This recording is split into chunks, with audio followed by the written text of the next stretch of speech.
Hello दोस्तों, welcome back to my channel. स्वागत है आप लोगों का एक नए वीडियो में।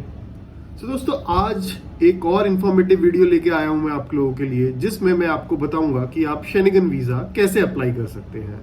हाल ही में मैंने अपने लिए शेनिगन वीज़ा अप्लाई किया था और 3 से 4 दिन में मेरा वीज़ा आ गया।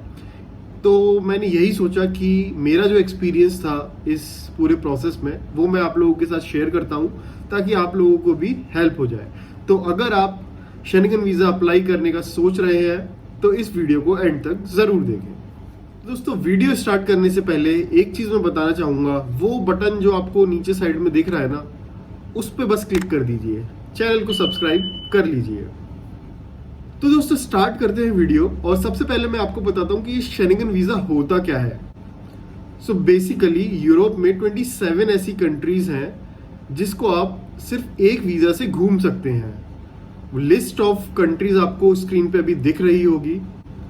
बेसिकली जैसे इंडिया में डिफरेंट डिफरेंट स्टेट्स हैं, आप एक स्टेट से दूसरे स्टेट फ्रीली घूम सकते हैं, कोई रेस्ट्रिक्शन नहीं है। ऐसे ही यूरोप में ये 27 कंट्रीज हैं जिसको आप सिर्फ, अगर आपके पास शेनिगन वीज़ा है तो आप घूम सकते हैं। आपको हर कंट्री के लिए अलग वीज़ा लेने की कोई ज़रूरत नहीं है। आपको सिर्फ शेनिगन वीज़ा लेना है और इस एक वीज़ा से आप किसी भी कंट्री में जा सकते हैं। उसके बाद दोस्तों, दूसरा क्वेश्चन आता है कि आपको ये शेनिगन वीज़ा अप्लाई कौन सी कंट्री से करना है, क्योंकि यहाँ तो 27 कंट्रीज है। अब आपको कैसे पता कि कहाँ से अप्लाई करना है? तो इसके लिए आपको सबसे पहले नैरो डाउन करना है कि आप अगर यूरोप जा रहे हैं तो आप कौन सी कंट्रीज विजिट करने वाले हैं। जैसे फॉर एग्जांपल, अगर आप जा रहे हैं फ्रांस, स्विट्जरलैंड और से जर्मनी, अगर आप ये 3 कंट्रीज जा रहे हैं तो आपको इन 3 कंट्रीज में से किसी एक में ही अप्लाई करना पड़ेगा। अब इन 3 में से कैसे फिल्टर आउट करें कि कौन सी से करना है? तो आप किसी से भी कर सकते हैं तीनों में से। अगर आप इन तीनों कंट्रीज विजिट करने वाले हैं तो आपको चेक करना है कि आपको अपॉइंटमेंट सबसे जल्दी की कौन सी कंट्री से मिल रही है।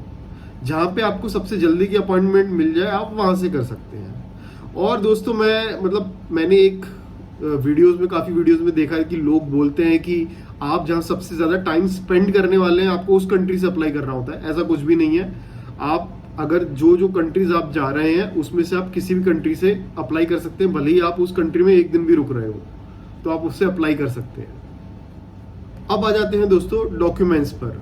तो मैं आपको जो डॉक्यूमेंट्स बताने वाला हूँ ये बेसिकली स्विट्जरलैंड के लिए है, क्योंकि मैंने अपना वीज़ा स्विट्जरलैंड से अप्लाई किया था। जो डॉक्यूमेंट्स अभी मैं आपको बताने जा रहा हूँ ये आप अगर किसी दूसरी भी कंट्री से कर रहे हैं तो सेम डॉक्यूमेंट ही आपको अप्लाई करने पड़ेंगे।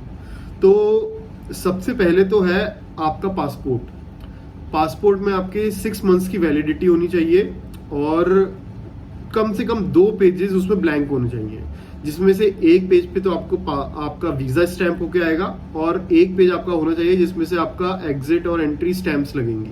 तो 2 वीजा आपको चाहिए और 6 मंथ की वैलिडिटी। 6 मंथ की वैलिडिटी नहीं है तो आपका वीजा नहीं लगेगा, रिजेक्ट हो जाएगा। नेक्स्ट आता है दोस्तों फोटोज। आपको 2 फोटोज चाहिए 35 mm बाय 45 mm के, जिसमें 70 to 80% आपका फेस कवर होना चाहिए विद वाइट बैकग्राउंड। थर्ड आता है दोस्तों सबसे important, application form. Application form आप ऑनलाइन डाउनलोड कर लीजिए। डाउनलोड करके आपको उसको पूरा फिल करना पड़ेगा। फिल करने के बाद आपको उसका प्रिंट आउट निकालना पड़ेगा। दोस्तों, एप्लीकेशन फॉर्म कैसे फिल करना है इसके लिए आपको बहुत वीडियोस मिल जाएंगे। अगर होगा तो मैं भी इसके ऊपर एक वीडियो बना दूंगा। नेक्स्ट आता है दोस्तों कवरिंग लेटर।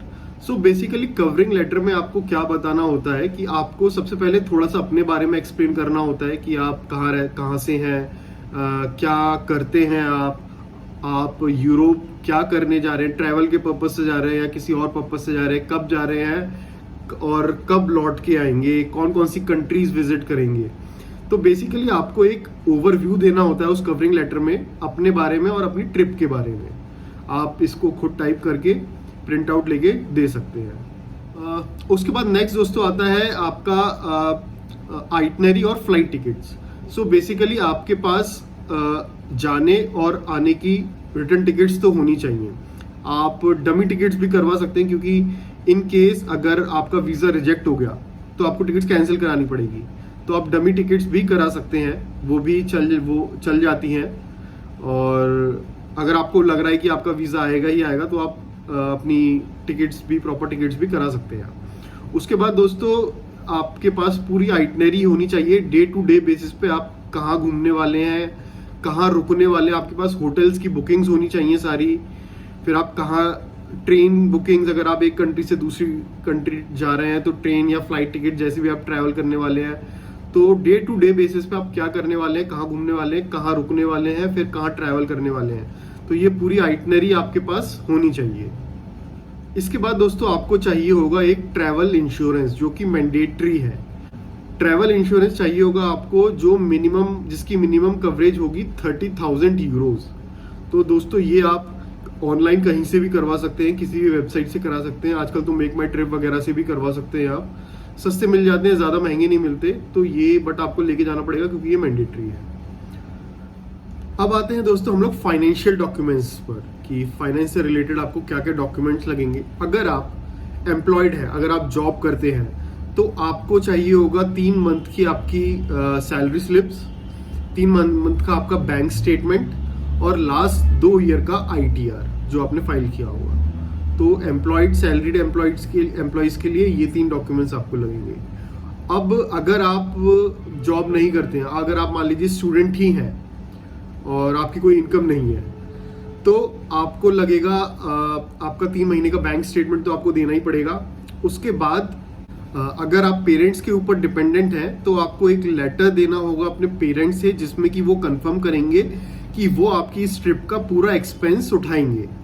उसके बाद उनका आपको 3 महीने का बैंक स्टेटमेंट देना होगा और 2 साल का ITR जो उन्होंने फाइल किया होगा। और इसके अलावा अगर आप एक स्टूडेंट हैं, आप किसी कॉलेज स्कूल में पढ़ते हैं, तो आपको एक अपने कॉलेज या स्टूडेंट का ID कार्ड देना होगा और एक बेसिकली एक आप NOC बोल लीजिए या बोनाफाइड आपको अपने कॉलेज या स्कूल से निकलवाना होगा, जिसमें ये मेंशन होगा कि उन लोगों को आपकी इस ट्रिप से कोई ऑब्जेक्शन नहीं है और आप उनको इन्फॉर्म करके ही इस ट्रिप पे जा रहे हैं। तो बेसिकली एक NOC काइंड का है जो आपको अपने इंस्टीट्यूशन से लेना होगा और वो आपको सबमिट करना होगा। अब आ जाते हैं दोस्तों हम लोग वीज़ा फीस के ऊपर। अब ये जो वीज़ा आप अप्लाई करते हैं ये VFS के थ्रू किया जाता है। तो VFS के आपने कुछ अलग चार्जेस होते हैं और वीज़ा के कुछ अलग चार्जेस होते हैं। तो स्विट्ज़रलैंड के जो वीज़ा के चार्जेस हैं वो है 6,500 प्लस VFS के कुछ अलग से चार्जेस रहेंगे। VFS के 1850 समथिंग 1815 के अराउंड कुछ अपने चार्जेस थे। उसके अलावा अगर आपको उनकी SMS की सर्विसेज चाहिए और आपको आपका पासपोर्ट कुरियर करके घर पे डिलीवर करवाना है तो उसके अलग चार्जेस हैं।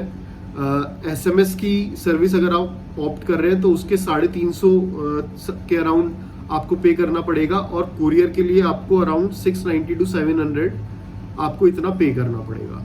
तो टोटल आप कर लीजिए आपका अराउंड 9,000 के आसपास। अगर आप सब कुछ ऑप्ट कर रहे हैं तो आपका 9,000 के अराउंड आपको टोटल खर्चा आएगा। सिर्फ वीज़ा की बात करूं तो इसकी फीस है 6,500 प्लस VFS आपका अलग से 1850 के आसपास लेगा आपसे। अब दोस्तों मैं आप लोगों को बताता हूं कि इसमें वीज़ा में प्रोसेसिंग टाइम कितना लगता है। तो सबसे पहले अगर आप वीज़ा अप्लाई कर रहे हैं तो आपको एक चीज़ ध्यान में रखनी है कि आपको अगर आपने अपनी ट्रिप 6 महीने के बाद प्लान की हुई है तो आप अभी वीज़ा अप्लाई नहीं कर सकते। आपका जो ट्रैवलिंग टाइम है वो विद इन 180 डेज और उससे कम होना चाहिए, तभी आप वीज़ा अप्लाई कर सकते हैं।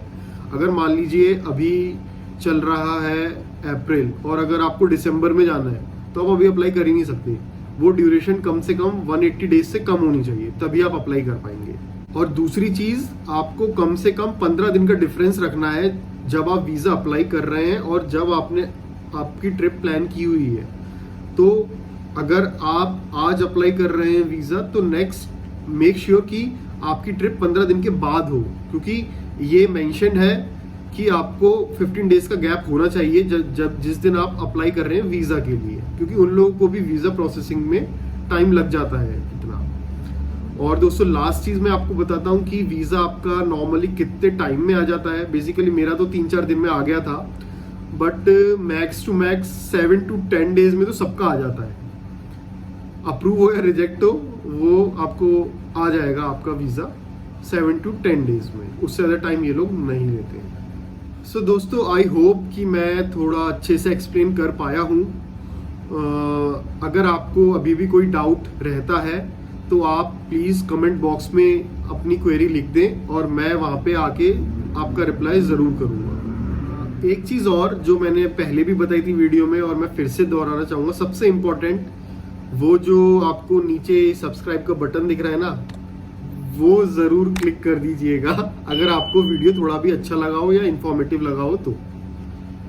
अगर वीडियो अच्छा नहीं लगा हो तो मत कीजिएगा, कोई बात नहीं। तो दोस्तों करते हैं इस वीडियो को यहीं पे एंड। आप लोगों से मिलेंगे फिर से नेक्स्ट वीडियो में। तब तक के लिए good bye and take care.